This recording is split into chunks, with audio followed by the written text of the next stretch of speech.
What is going on, everybody? In this video, I'm going to be going through my way too early Heisman top 10 for the 2025 college football season. In this video, I'm just going to go through the 10 guys that I think will be in the final Heisman top 10 to end next season, and I will go through my final 4 Heisman finalists and predict who will win the Heisman Trophy in 2025. But before we do that, let's just give a couple of honorable mentions. I don't think these guys will make the top 10, but they should definitely be in the conversation. And one of those guys is John Mateer, a very good quarterback that transferred to Oklahoma from Washington State. I think he could be a game changer for that Oklahoma offense next season. Maybe Oklahoma could be a sneaky team. But I have questions with the offensive line. I don't think Oklahoma has a great offense, so I do think they will struggle. And the other guy that I think should get more attention is Jake Retzlaff. He's really underrated and possibly a top 5 quarterback when fully healthy and playing his best football. But I don't expect him to get a bunch of attention for this BYU team. Jake Retzlaff is a very good quarterback, but I don't see him making it into the Heisman top 10. But a guy that I think is definitely going to be in the conversation, and at number 10, I have Cade Klubnik. The Heisman Trophy is wide open. It wouldn't surprise me if Cade Klubnik won the Heisman. And Cade Klubnik is a quarterback that has improved a lot over the last couple of years, and heading into next season, he has some great weapons returning. This Clemson offense should be very good. They will have to replace Phil Mafah, but that just means Cade Klubnik needs to step up more. Cade Klubnik nearly had 4,000 passing yards in 2024. He wasn't that far off, and he threw for 36 touchdowns and only 6 interceptions. He was a very consistent quarterback. And next season, Clemson returns 3 very good receivers and young wide receivers. Those guys are Antonio Williams, Bryant Wesco Jr., and TJ Moore. I think this Clemson offense is going to be very good. And because of that reason, I have Cade Klubnik at number 10. I can't leave him off of my Heisman top 10. At number 9, I have Jeremiah Love, the young Notre Dame running back who will be back next season. A lot of people are looking at Jeremiah Love like the best returning running back in the country, and I definitely agree. This guy averaged nearly 7 yards a carry, and he had 17 touchdowns last season. He dealt with injury in the postseason, but he still rushed for well over 1,000 yards, and he was a very dynamic running back for this Notre Dame team. And with Jeremiah Love back for another season, I expect him to have a big year. This Notre Dame offense really relies on the run game. I'm expecting Notre Dame to be in the playoffs again and be a very good football team. So if Jeremiah Love has a big year, steps up, maybe runs for like 2,000 yards, this team could be very dangerous, and I could see Jeremiah Love in the Heisman conversation. So definitely watch out for Jeremiah Love. I think he's a stud, and I have him at number 9. Now, it's still way too early to tell, but at number 8, I have Ohio State quarterback Julian Sayin. He might not even be the starter, who knows, but Ohio State usually has very good quarterback play, and Julian Sayin is a former 5-star. This is a guy that will have Jeremiah Smith, the best returning player in college football, to throw to. And he will also have a guy like Carnell Tate, who should be a very good receiver, and a guy that is sneaky in Brandon Ennis. I think Julian Sayin is going to have the weapons to back him up, and we know Julian Sayin is a talented quarterback. He opens the season playing against a Texas defense that will be tough. I do think he'll have some road bumps early in the season. But once Julian Sayin gets into his comfort zone in that offense, I expect him to put up big numbers and probably be in the Heisman top 10. With the weapons that this Ohio State team has and the talent of Julian Sayin, I expect Julian Sayin to be in that Heisman conversation. He's going to put up big numbers in my opinion. And I do have Julian Sayin at number 8. At number 7, I have Lenore Sellers. I think he is set up for a big 2025 season.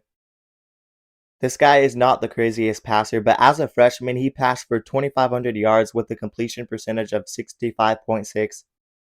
But the thing that makes him dangerous is what he can do on the ground as a quarterback. He is a tough runner. He ran for 674 yards and 7 rushing touchdowns last season. And he also passed for 18 touchdowns, and as a freshman, he didn't have too many turnovers. He only had 7 interceptions. And I'm telling you, if Lenore Sellers becomes a better passer and can hit some shots down the field, then Lenore Sellers is going to be a dangerous quarterback. He's only going to get better. I definitely think he will be in the conversation to win the Heisman Trophy next season. We've seen some very good dual threat quarterbacks in the past win Heisman trophies and be in the conversation. But Lenore Sellers is a guy that is a dark horse to win the Heisman Trophy in my eyes, and I have him at number 7. Number 6, I have Oregon quarterback Dante Moore. He should be the starter next year. No matter who the starter for Oregon is at quarterback, I expect them to have a very good quarterback because of the weapons that this offense has.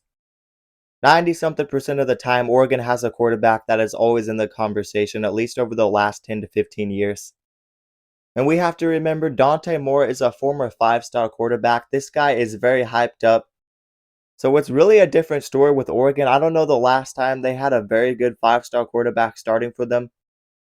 They've really relied on the transfer portal the last couple of years, picking up guys like Bo Nix and Dylan Gabriel. Both of those guys had to work their way up and prove themselves. But Dante Moore, he's a former 5-star, so it's kind of a different story for Oregon. Heading into next season, we do not know what to expect from Dante Moore, but we know he's talented.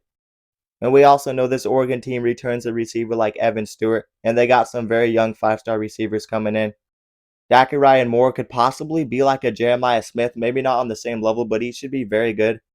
Kenyon Sadiq at tight end is a guy to watch out for, and they got the young guy in Jeremiah McClellan. This Oregon team is going to have weapons, and I think Dante Moore is due for a big year in 2025. We know what Will Stein could do as an offensive coordinator, and I don't know how good Dante Moore will be, but regardless, I expect him to put up big numbers. I have him at number 6. At number 5, I have Arch Manning. I definitely think he's going to be in the conversation, but I'm not putting him any higher. I think he's a bit overhyped just because of his name. Don't get me wrong, he has showed some good things so far. He's passed for 939 yards in 2024. He had a completion percentage of 67.8, and he threw for 9 touchdowns to only 2 interceptions. But a lot of those yards were against bad teams. And I still think there's more to see from Arch Manning, and I don't know if he's going to have this incredible year for Texas next season. Texas is losing some of their top receivers, but they will have Ryan Wingo and DeAndre Moore Jr. back, 2 guys that had over 450 yards. I think Texas will be just fine on offense, and I think they might have the best defense in the country next year with who they have back. But offensively, I don't know if Arch Manning's going to be as good as people think he is. I think he'll be good, but I think a lot of the attention is going to be off of him. And I don't think Arch Manning is going to be the super talented quarterback. I think he'll just be good. I think he'll be one of the better quarterbacks in the country, but I think there's a bit too much hype on his name. I don't see him winning the Heisman Trophy like some people expect him to. And I do only have him at number 5, but I could definitely see him being in the conversation. Now, this may be a hot take, but I have Drew Aller at number 4. He's back for his senior season, and he has so much experience. Look, I know Penn State has struggled to get elite wide receivers, but next year they add some solid options at wide receiver. And I think Kobe Hudson could be an electric receiver for them. And he was a transfer from USC. They also returned some young wide receivers. But they also return all 5 starting offensive linemen. And heading into year 2 with Andy Kotelnicki at offensive coordinator, I think this offense is going to be very good. I think this Penn State is a legit national title contender. Drew Aller has so much experience, and I expect him to elevate his game next season. In 2024, he had over 3,000 passing yards with a completion percentage of 66, and he had 24 passing touchdowns.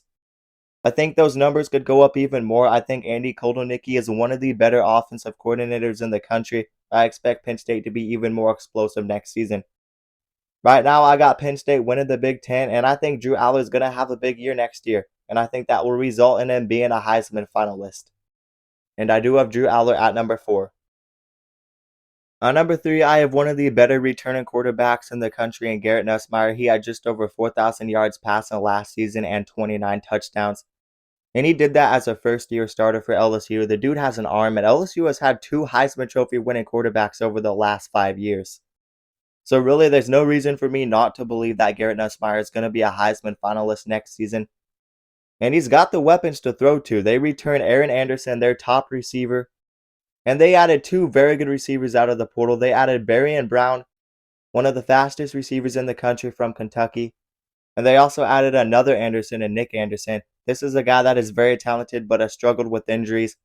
He's going to be ready to get back on that field. I think he'll have a big year. LSU is a dark horse for the national title next year in my eyes. They have 3 very good options at wide receiver, both Andersons and Berrien Brown. I expect them to be very good, and I expect Garrett Nussmeier to have another big year. I certainly think he'll be a Heisman finalist. I think he'll cut back on turnovers, and I have him at number 3. Now, this may be a hot take for some people, but I have DJ Lagway at number 2. Florida has another tough schedule, and they got some games where I think DJ Lagway has the potential to go off and get his name recognized. He didn't have this crazy 2024 season because he didn't start the majority of the year. He was battling with Graham Mertz. But if you actually watch this Florida team play nearing the end of last season, he made a big difference for Florida. And he was balling for the Florida Gators as a true freshman quarterback. He helped lead them to wins over LSU and Ole Miss and a dominating win over Tulane. This Florida team returns Eugene Wilson, and fully healthy, I think Eugene Wilson will be an absolute weapon. They've added some pieces out of the portal, and I really think DJ Lagway is going to have a big year. I expect him to emerge as one of the best quarterbacks in the country and put up Heisman performance games. I expect Florida to be a very good team and possibly win double-digit games.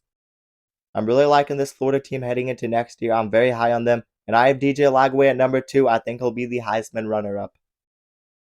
But at number 1, why not? I have Ohio State wide receiver Jeremiah Smith. Look, there's no quarterback that seems super worthy of being a Heisman winner next season right now. I think there's a bunch of good quarterbacks returning, but no name that really blows my mind. But a guy that has blown my mind is a guy like Jeremiah Smith, who went off for Ohio State in his first year. He had well over 1,000 receiving yards as a 5-star true freshman for Ohio State. He's had one of the most generational freshman seasons of any college player ever. And they got him returning for next season. I expect him to put up big numbers, and why not? I'm picking Jeremiah Smith to win the Heisman Trophy.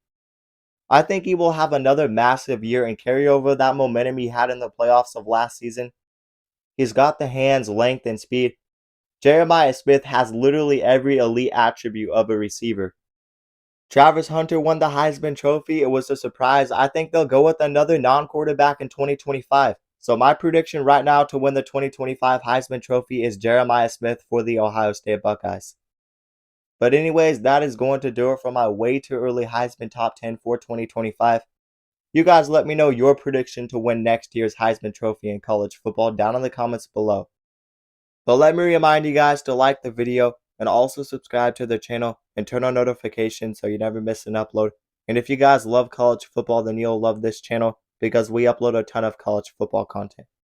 And we basically cover everything on this channel, so definitely consider subscribing. And also consider checking out my socials down in the description below. But that is going to do it, guys, and peace out.